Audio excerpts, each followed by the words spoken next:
Sir 2 जे police station आहे, जे 11 पोलीस स्टेशनपैकी 2 पोलीस स्टेशन नंदनवन आणि कपिलनगर या पोलीस स्टेशनमधून संचारबंदी आज उठवण्यात आलेली आहे।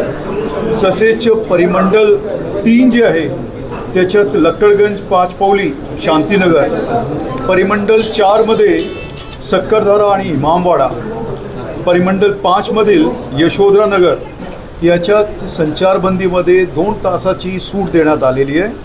आणि 3 जे पोलीस स्टेशन आहे झोन 3 मध्ये त्याच्यात कोतवाली, तहसील आणि गणेशपेठ हे 3 पोलीस स्टेशनमध्ये जशी होती संचारबंदी ती चालू राहील। सर या भागातली संचारबंदी उठवण्यासाठी 3 पोलीस स्टेशन कधी रिव्ह्यू केलं जाईल, कधी हटवलं जाईल, तिथल्या पण लोकांना रिव्ह्यू दररोज आमचं चालू राहील।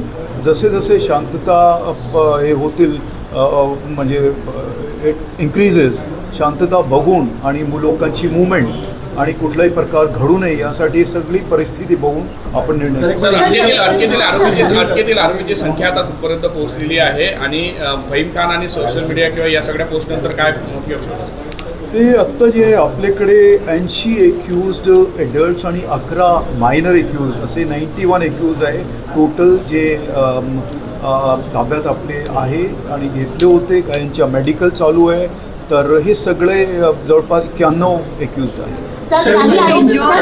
9 जण आले होते तक्रार द्यायला आणि त्यानंतर काही व्हिडिओ सोशल मीडियावर व्हायरल होत होते। पोलिसांना सगळं माहिती होतं आधी हे क्वेश्चन झालेलं